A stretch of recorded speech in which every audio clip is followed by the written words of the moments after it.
Everybody thinks welding means torch in hand. Truth is, some of the best careers built on welding knowledge barely touch a stinger. Welcome to Weld, where each week we explore different pathways in the welding industry. I'm your host, Beau Wigington, and this week I'm breaking down jobs in welding that aren't necessarily welding, how you can get them, and who's a perfect fit. We dive in right now. A lot of people want to be a welder, and there are a ton of great welders out there. But all these welds, they need to be inspected, and the people looking at them, they better know what they're doing too. So if you are a welder or you have a lot of experience and you want to move into the certification side, there's all kinds of different paths that you can go to do that. Did you know that most underwater welding professionals don't actually weld most of the time?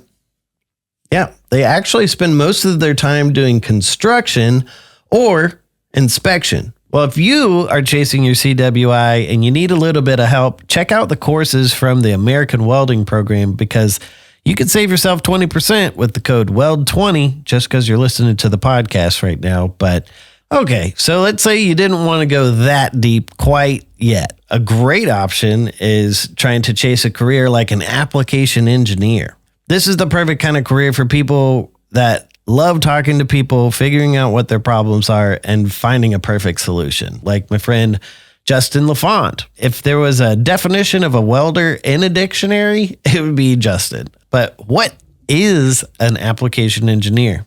The true definition of, what do you do as an app engineer is basically we're the Swiss Army knives. We're expected to be able to do all of it anywhere, anytime, when they need us to. We do whatever they need done. And literally, we're like the Swiss Army knives, whether we're developing equipment, teaching, working at big customers, saving business, gaining the big customers, whatever they need us to do, process development, testing. We really are the Swiss Army knives. Where do you get all these skills? Do you get training in that too? Or is it just you're expected to know how to do any kind of process, do any kind of cutting, any kind of welding? So obviously everybody's got a different background, and that's what makes us a good team is we all have different, like Rob Colts is probably the best I've ever seen at sub-arc. Like I've never met anybody that is that good at sub-arc and that smart and that quick with it. He is just amazing. Jeff is an absolute genius at equipment. Anything, building it, repairing it, writing points, lines, pulse lines, copying lines, synergic lines. Like his welding IQ is through the roof. So basically, I had a good foundation, but then I had amazing people at ESOP because you can go to all the schools you want. You can't really learn our job unless you're out there in the field doing it. Honestly, if it wouldn't be for guys like Jeff Garreau, John Minch, Rob Colts, I wouldn't have these skills. They're patient enough to take the time. If you're willing to learn, they're willing to teach you. There's no gatekeeping in what we do, right? If you're on the team, we're all going to help each other and we're going to teach each other, right? But a lot of it, you just have to go out there and do. Yeah. And there's really not a school for app engineering. They will teach you basics, but then a lot of it is just MacGyver, right? And you got to be out there with the people that have been doing the MacGyvering to learn it because there's really not a textbook on it. Zip ties and duct tape, but you'll make it well. You know what I'm saying? You'll get it by. You'll get it through to the next job or to the next part comes in to get them back running or keep it rolling until you can get the right stuff. Because when these big companies go down, it's millions a day they lose. It ain't chump change. Yeah. Make it work is basically the name of the game. Told you. Sounds like a welder, right? He is the definition of one, but he works as an application engineer. And a really cool thing about it is he doesn't have an engineering degree. A lot like my friend Kaeleigh Wilkins over at 3M, who started off in sales, but now she works as an application engineer in the right angle abrasives department. So my job it's kind of, the way that I would describe it is it's the best of all the functions in a business. So I get to help out a little bit with designing the next iteration of product that we're going to bring to the marketplace. I end up being the first person to try those prototypes. I'm basically supposed to be the industry expert on all things right angle grinding and Scotch-Brite, which is, as you know, a 3M product.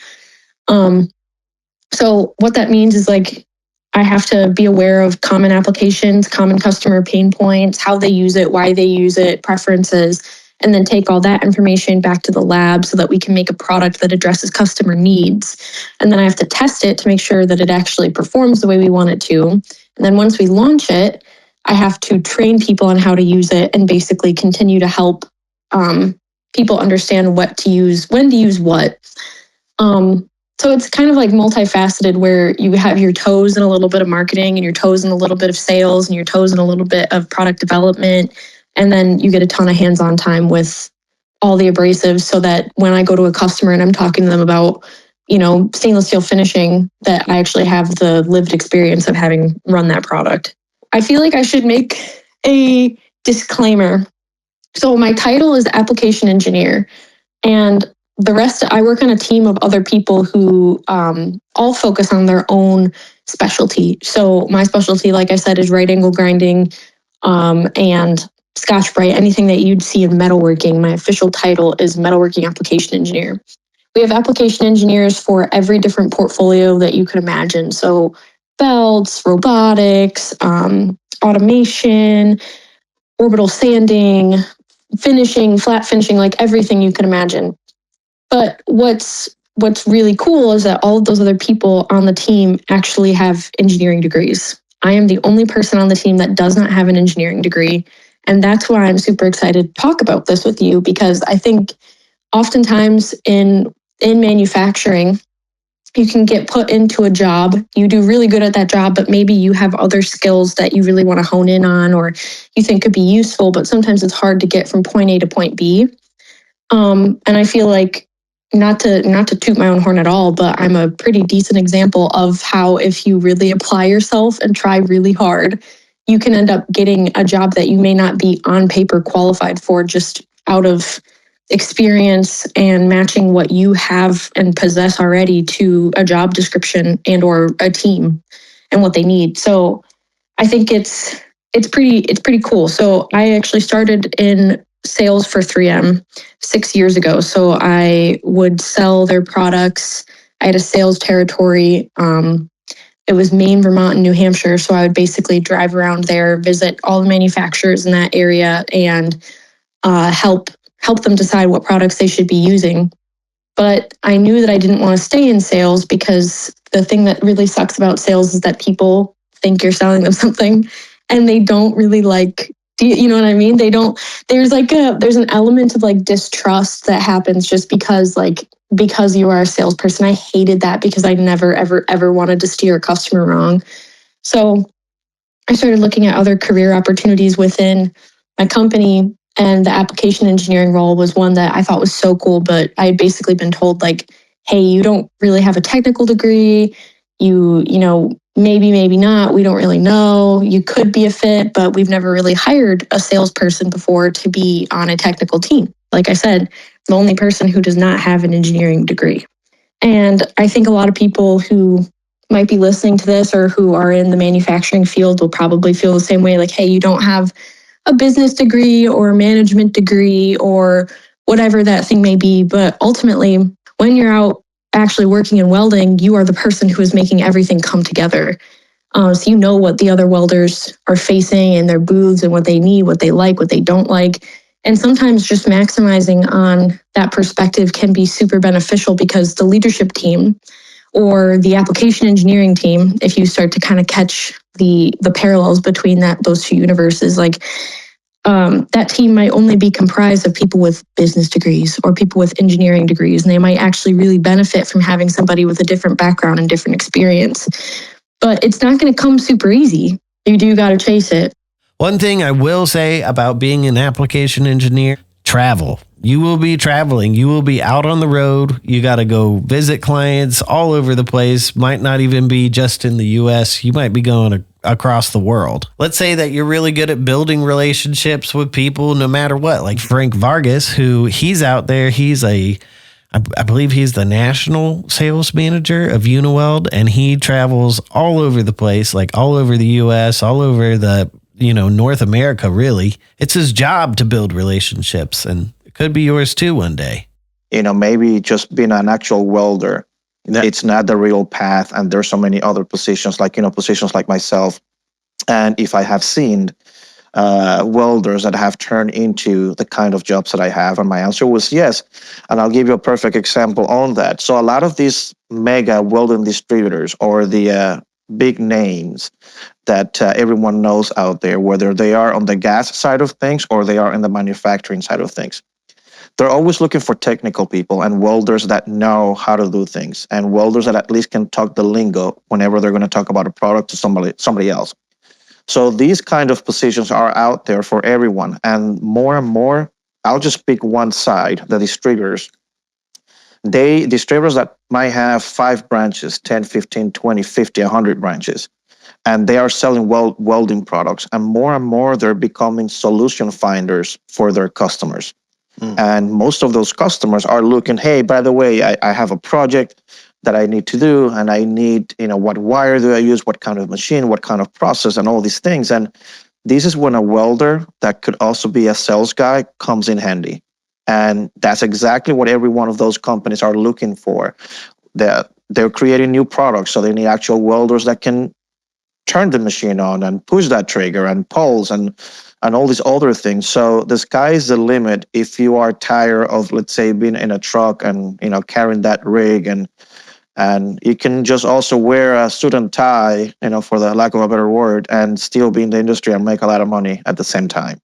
If you like travel, cool. If not, maybe something a little closer to home would be better for you.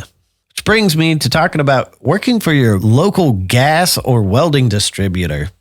I know when I first got into welding, my local shop, I walk in the door and man, this guy, Alan, I came from a different industry and I didn't know anything about welding. And that guy has the patience of a saint, because everything that I didn't understand, he was willing to explain to me. That's a really cool part about working at your local welding distributor, is that you are going to be out there meeting people that are doing all the welding work. Knowing what to do and how to do it, you're going to be a person that they like coming and talking to because you know what you're talking about. So everything that we do here on the channel is based in welding education. We're always trying to just help people out there get further and find new paths that they want to be in this industry.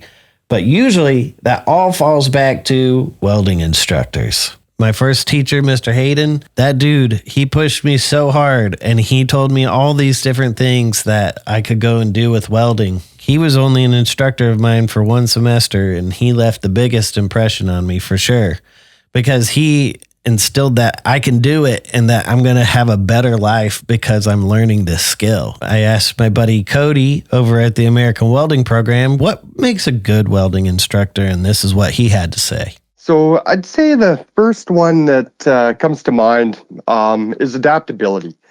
Now, the reason why I say that is, doing what we do with content and how long we've been in the game, supplying content to industry, post-secondary, stuff like that, we see the welding trade moving at the speed of light, right? And, in my opinion, there is no other trade that is progressing, technologically and advancing at such a rapid pace than the welding trade, right? So when we say adaptability, it's, are these instructors keyed in? Are they tuned in to what's happening out in industry, right? Like, are they understanding how cobots are being used, how robots are being used? Can they, program a cell? It's all of this stuff now that we're seeing that, like, this stuff did not exist 20 years ago when I did my apprenticeship, right? Like, we thought the sub-arc machine was the coolest thing we'd ever seen in our lives. You know what I mean? So when we say adaptability, it's, this trade is just moving so fast. Are the instructors able to keep up, to see exactly what the industry demand is? And are they able to put out those students to be able to meet that demand and to be able to fill that void that industry has? Being a good welding instructor is one thing, but keeping that passion to be that good welding instructor is another thing. And I called up my good buddy Austin, or as you might know him, Dr. Welds, and asked him what his advice would be to people out there who are welding instructors, but maybe they're struggling with that burnout. it was just like the little wins, man. Like I would say the majority of kids that I taught, like there's just, the schools are pushing them through like production pipe, you know? So the majority of them, you didn't see their successes, or they just didn't keep in contact. But those are the kids that did, and they like would give you a call and they mention you by name and be like, man, I can't tell you how much you changed my life. Those little things, man, it build you up so high. Really the only thing that keeps you going are those small successes and those small wins from hearing your students making it. And the other big thing is you get to work usually closer to home. So that was the only reason why I started doing it, was I was trying to find a way to make good money while I was at home, and teaching was that. And it also gave me a lot of free time to work on other things, because I wasn't working 60, 70 hours a week. I was working 40, and I had 30 hours of my normal work week. I could still work on other stuff. So that's where I started doing side work and metal art and all that good stuff. Thanks again for tuning in to another episode of Weld. I really hope you enjoyed this one. Let me know what you think of this new format. I want to give a huge shout out to everybody that let me call them, get a little bit of insight to help explain these different pathways for you. But if there's a pathway I left out or you want some more info on, please let me know. Just reach out, leave us a comment if you're on Spotify or YouTube. Until next time, we'll see you out there.